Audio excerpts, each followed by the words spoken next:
dan juga Bapak Babinsa. Terima kasih sekali atas kehadiran dan tugas-tugasnya.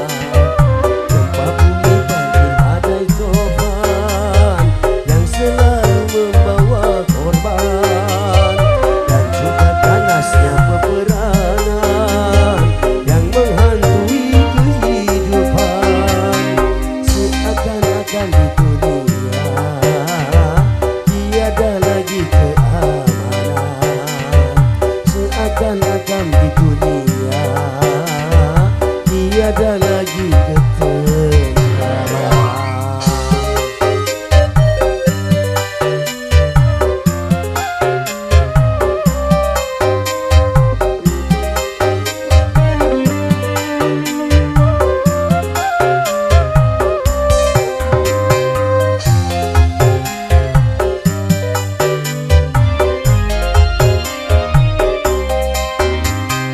Apakah ini akibat kesombongan manusia karena sudah merasa menundukkan semesta?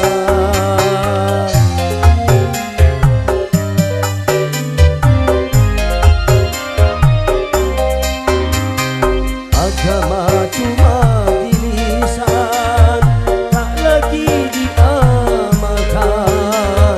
Keimanan pada Tuhan cuma berupa slogan.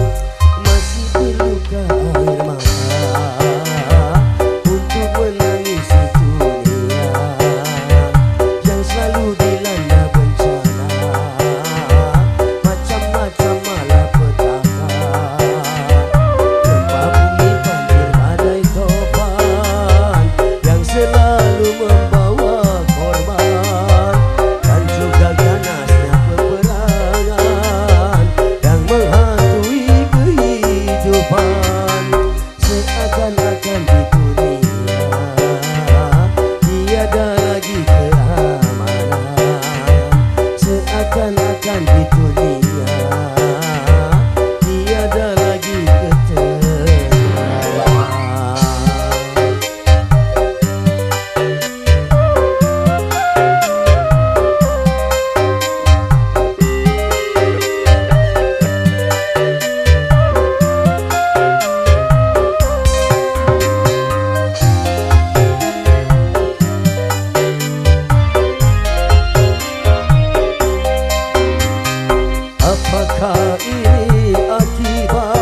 merasa menundukkan semesta.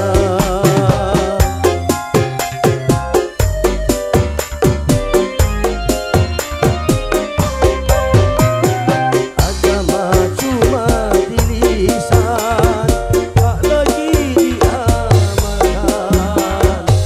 Keimanan pada Tuhan cuma berupa slogan. Masih perlukah air mata untuk menangisi dunia yang selalu dilanda bencana, macam-macam malapetaka. Gempa bumi, banjir, badai, topan yang selalu membawa korban, juga ganasnya peperangan yang menghantui kehidupan. Seakan-akan di dunia tiada lagi keamanan. Seakan-akan di dunia tiada lagi ketentraman.